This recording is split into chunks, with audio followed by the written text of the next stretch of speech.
Welcome, and we hope you're having a good weekend. I'm Tanya O'Rourke. During this half hour, we'll take a look at some of the most impactful stories WCPO 9 News covered for you this week. There were a lot of tears inside here today. The sheriff cried as he begged the judge for leniency. His supporters cried while describing his work as sheriff. And his wife and children cried when they found out that he would be spending time in prison.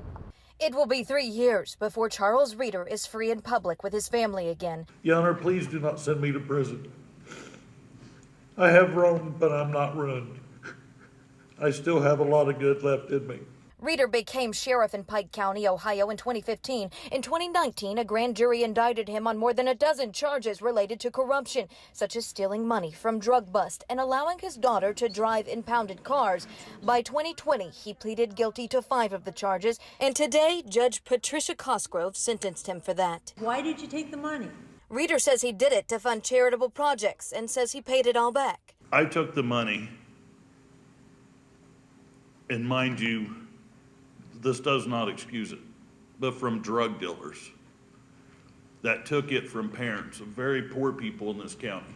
Supporters told the judge job stress contributed to the scandal, mentioning the 2016 Pike County massacre that gained international spotlight. There's no greater man than Charlie Reeder. The judge sentenced Reeder to 6 years in prison for 2 counts of theft and 2 counts of tampering with evidence. She sentenced him to 6 months in the Summit County Jail for the conflict of interest charge. The judge is allowing him to serve some of those sentences at the same time, so he will serve a total of 3 years. And we have to conduct ourselves with integrity so that everyone trusts us. Reeder's son tried to hug him one last time before leaving. That's not typically allowed, so Reeder backed away. Deputies did not cuff Reeder in the courtroom, but they did before leading him outside to go to jail. It cannot be underestimated the damage that you have caused to the citizens of Pike County, to law enforcement who every day get up, face the same sort of stresses that you do. They go all home at night, they get up in the morning, their family, they don't know if they're going to come home. The sacrifices that these men and women make, I think you made a mockery of them. Our team has investigated this case extensively, and you can find all of those reports connected to this story on our website, WCPO.com. Reporting in Pike County, Ohio, Courtney Francisco, WCPO 9 News. I'm Ariel Carbone. The city of Cincinnati will be able to use the $290 million in local stimulus money to support a laundry list of projects over the next 2 years, helping to not only bridge the budget gap, but also to support dozens of local initiatives and capital projects. This is an exciting commitment and exciting leadership by our mayor, John Cranley, to transform our city. The Ascend Cincy program, it's the latest program announced that could receive funding from the city's federal stimulus dollars. This adds energy to the ecosystem of Cincinnati.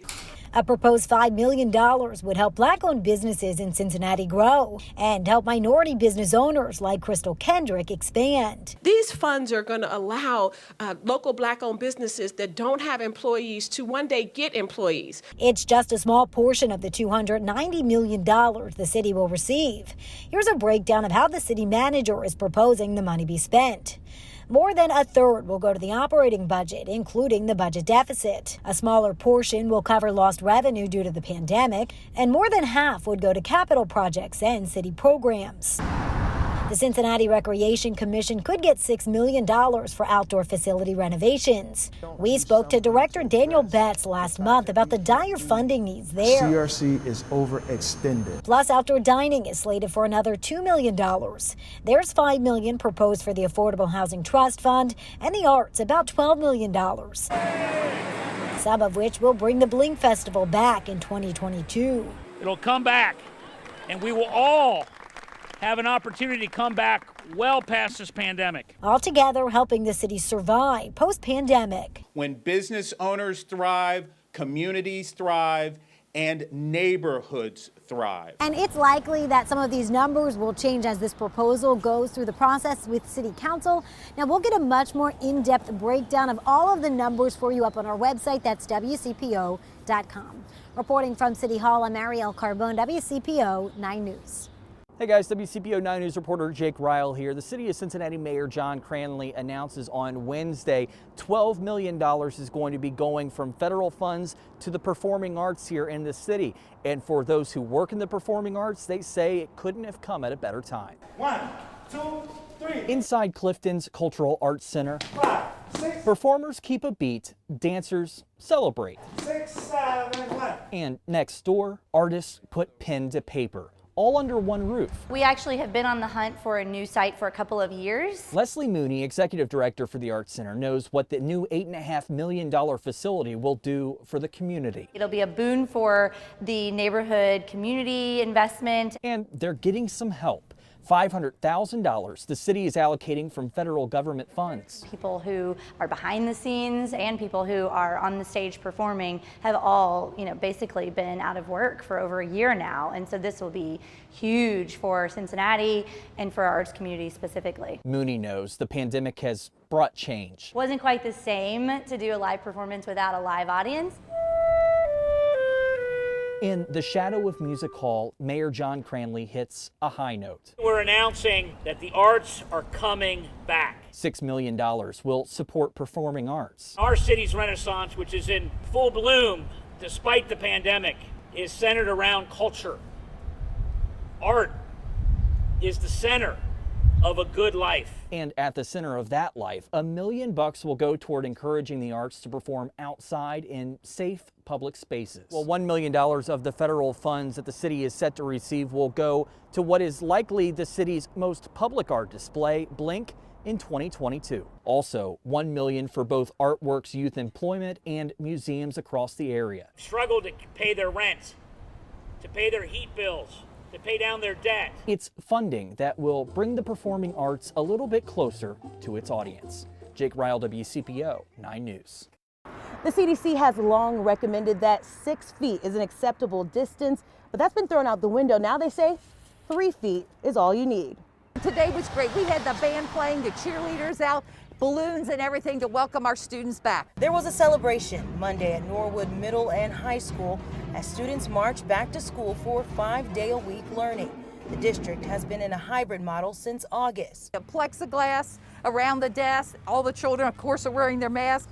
And in the cafeteria, we have spread the tables out. The move back to full-time in-person learning coincided with the Centers for Disease Control and Prevention's change in operational strategy for K-12 schools. Instead of the 6 feet we're all used to, the CDC now says 3 feet apart is safe while wearing a mask. We have picnic tables outside because that's where you need the 6 foot of distance because children are taking their mask off, obviously, to eat. So you need that 6 foot perimeter around the child. Another district using the 3 foot rule is Lakota Local Schools. Staff and students there have been back in the classroom full time since August. So we try and do 6 feet when possible, but that's, in a class where we have the majority of our students back, 75% of our students are back and in the buildings. It's not always possible. She says 3 feet is working because numbers of cases are down drastically this semester. It's been very, very little, if any, spread. We have 23 buildings, and when the state was seeing the spikes after like Halloween and Thanksgiving, our numbers obviously increased as well. But we were able to trace a lot of those back to out of school activities. Both districts say it's refreshing to have students back in the classroom for good. This is starting to feel like normal again, so we're just so happy. In Norwood, Whitney Miller, WCPO 9 News. Up next, a local soldier who was shot down by the Nazis. He escaped being captured thanks to a Dutch farmer. How that farmer's family has now reconnected with that local vet. About a year and a half ago, World War II veteran Bob Doolin shared his story of crashing in a B-17 during World War II, his survival while evading capture, and his time spent in a prisoner of war camp. Since we last spoke, he made a pretty incredible new connection tied to the family in the Netherlands who helped him hide out after that crash. Well, all hell broke loose. We lost number 4 engine to anti-aircraft. World War II navigator Robert Doolin, known to most as Bob, is reading from a journal he kept during the war. One of them exploded in the back of inside our airplane and seriously wounded man in the back. That anti-aircraft fire would lead to his pilot crashing their B-17 in the Netherlands. This is a photo of Bob's actual downed plane. I just wanted to get as far from that airplane as possible, and then maybe hook up with the underground, the resistance. He and the surviving crew headed south and eventually ended up at this farmhouse. We slept there on the floor, and the next morning he gave us civilian clothing. It's, I think, very amazing that he was able to stay and be aided by the family. Lenny Van Doren is the great-granddaughter of Albert Van Oss, the farmer who helped hide Bob Doolin along with other Allied service members, trying to avoid German capture. There's not that many people anymore alive that can really tell me something from their own perspective about those days. Like many family members, Van Doren wanted to know more about the great-grandfather she'd never met, yet heard amazing war stories of helping others. The fact that you would hide people in your own home, knowing also the risk that that would have for yourself, but also for your family. Her research led to this United States Army document, which acknowledges her great-grandfather's efforts to help those evading capture. Among the men on the list, Robert Doolin. She searched Robert Doolin's name online and came across a story on WCPO.com. I think it's through work like you're doing that I was able to find Mr. Doolin and to have this amazing opportunity. I couldn't believe it. I mean, she found me because of she saw a broadcast. The two had the chance to speak over FaceTime, and she sent Bob a birthday card to celebrate his 104th birthday. They helped me so much at great risk. It was unbelievable. I must admit that still for me, our encounter has been very special. It's something that I will never forget. Lenny's great-grandfather received the Medal of Freedom for his actions that ended up nearly costing him his life. He was arrested. He was sentenced to death. He was sent to several camps in Germany. But miraculously survived the war. For Bob and others, it was a heroic act. Oh, it was an unbelievably brave thing to do. They don't really see themselves as any heroes. They actually see the people that came to aid them as the real heroes. They were the ones that dared their lives to save us from the Germans. So I think this story has two sides. It certainly does. Heroes on both sides. And there's much more to the story, and of course my original story on Bob and his crash landing, the time he spent in the famed Stalag Luft 3 prisoner of war camp as well. You can read all of it right now over on WCPO.com. The pandemic has created all kinds of challenges for students and schools, but technical career schools have faced an extra obstacle because of their emphasis on hands-on training. Butler Tech has found a way around that with what it's calling an education revolution. Now WCPO 9 News reporter Josh Bazan shows us why school officials say their model is one other districts should follow. I'm Josh Bazan. Like many schools, Butler Tech has had to adapt and adjust during the coronavirus pandemic. We'll take a look at how career tech education has been impacted and why Butler Tech says its model is one other districts should follow. One of my favorite pieces I've done. For 12th grader Angel Robinson, Owning all the silliness about myself. the graphic design program at Butler Tech is a way for her to embrace her identity and share her story. And I thought it was just a cool way to be diverse and share more about myself. One of the main reasons she chose to attend Butler Tech is the school's unique approach to learning. We all go to Butler Tech so we can take control of our education, so we can further ourselves in whatever we want to do. And really redefining what the educational experience is for young people versus forcing it on them, letting them give life to it and design what their own experiences are along the way. But like many schools, that learning model was turned on its head due to COVID-19. So Butler Tech turned to its teachers to find ways to provide that same kind of hands-on, student-focused education. They're making changes to their curriculum, they're making changes to how they communicate, they're making changes to physical spaces. I wish we could be in school every day, but for what it is, I do feel like they're working really efficiently to teach us this stuff. The school just released a documentary highlighting last school year. It follows 4 students, including Angel, and touches on the challenges of COVID-19. It also breaks down Butler Tech's approach to education, hoping other schools will follow its lead. The work that we do at Butler Tech is only impactful if it spills over and starts to be a multiplier, if you will. In Fairfield, Josh Bazan, WCPO 9 News. I'm Courtney Francisco. More than 1 year since the beginning of economic shutdowns in Ohio and Kentucky, residents in both states are still fighting for the unemployment benefits they earned to take care of themselves and their children. You may remember Brandon Keller. He had $141 in his bank account and a family of 5 to feed when we told you his story March 8th. Just survival. That's basically what it comes down to. The Cincinnati dad lost his catering manager job in Kentucky due to COVID-19 last March. He says Kentucky started denying his benefits in September, and he cannot get anyone on the phone to free up $14,000 in back pay. They're still stonewalling everybody out. He could not afford to file a lawsuit with an attorney, so he went through small claims court to sue the labor cabinet for $1,600, the max allowed in a small claims court. Northern Kentucky Legal Aid sometimes provides attorneys to people in his position. No answer there either until we aired his struggles. They did apologize. They said that they have some new people there that they were able to help me with my case, so they went ahead and they reached out to unemployment for me. Mary Faith Colon is 66 and fears working during a pandemic. She hasn't received a penny of benefits in the past 6 months. I'm okay, and with food banks and all of that, I've been able to take care of things. Since I started asking the Kentucky Labor Cabinet about her case, she's getting calls returned. I did hear back yesterday saying I'm looking into this. So I really appreciate the help she's given me, if nothing else, in clarity of what I could do. She says her vaccine will soon kick in so she can return to work.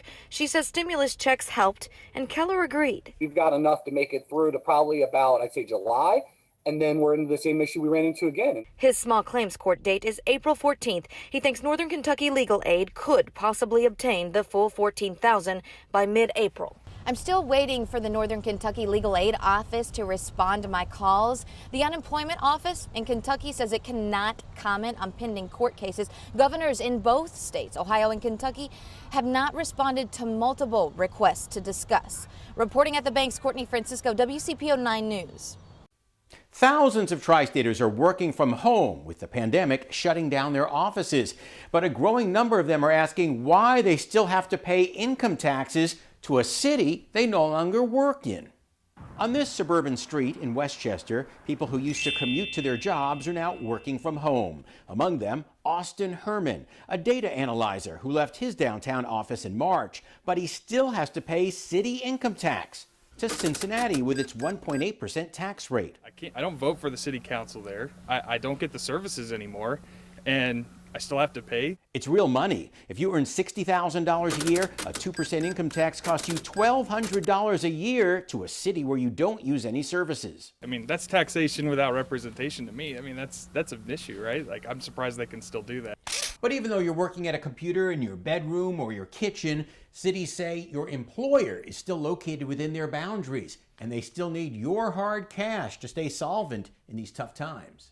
If we had this sudden loss of revenue, especially our larger communities would really see a challenge in funding police and fire, which makes up about 80% of their general operating budget. Kent Scarrett represents cities as director of Ohio's Municipal League. This is Tony. How can I help you today? He tells me if remote workers stopped paying tax, some cities would face bankruptcy, and says Ohio cities would lose $300 million a year and be forced to lay off essential workers. But Austin says there has to be a better way. We're going to have to get creative to find better ways to fund these services going forward, not just during the pandemic. Ohio and most states now have laws in place to allow cities to keep taxing you through the pandemic emergency. So for now, you have to keep paying it so you don't waste your money. I'm John Matteries, WCPO 9 News. The pandemic has been especially stressful for frontline medical workers. To show support for all they do, a few months ago, a local group used an idea that's moving across the country to show their support. This is one of Kristen Hartman's Positively Cincinnati stories that was so well baked, we wanted to pull it from the archives for you to see again.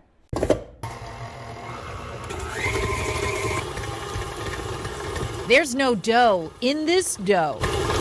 Just the possibility that when it becomes a batch of cookies, the sweet treats will make folks smile. It's what's motivating this mini bagging brigade. We found them in a garage in Sims Township. getting hundreds of cookies ready for delivery. It's actually part of a national movement. I read about Jeremy Urich and Scott McKenzie in a magazine. The Pennsylvania dads had a bake-off that turned into something they called Cookies for Caregivers. And when I read about them, I knew right away that I wanted to be a part of this and start a Cincinnati chapter. When Missy Greenberg and Bryna Miller got it going on Facebook, they never imagined they'd be starting a local cookie craze, from the classic to the fancy. Just 5 weeks in, they have 175 bakers. Those volunteers bring the cookies to them, and they package and box the goodies for frontliners and essential workers across the tri-state. These are going to Children's Hospital Anesthesia Department tomorrow. They say they're spreading joy one cookie at a time and showing all those people who've taken care of patients and kept things going how valued they are. Gives me joy because when we deliver, we see the smile that it brings to people, and they're just so thankful to be acknowledged. A little sweet treat. Right, a little sweetness. It's sweet for them, too. For me, being in the kitchen, having that time is my therapy. So, Missy, is it your spoonful of sugar? Yes, yes, yes it is. In tough pandemic times, it's something fun and good to do all at once. Perhaps that's why their baking ranks, that's me in my own kitchen, grew so fast. The baking boom makes for brisk delivery time. We watched as they loaded up, and then we joined them at a dental office drop-off. All your hard work. Thank you so much. It means a lot when other people appreciate you. It makes you want to do it more. It makes you want to do your best. Even though we're in the dental field, we love sweets. Absolutely. Just brush your teeth afterwards. Yeah, right? That was Kristen Hartman reporting. The cookie ladies told her donations would really be helpful as they buy all the labels, boxes, and bags for the cookies as of now. That's our look at some of the stories that we brought you this week on WCPO 9 News. We'll have you covered this weekend on Good Morning Tri-State Plus at 6 and 11. I will see you Monday.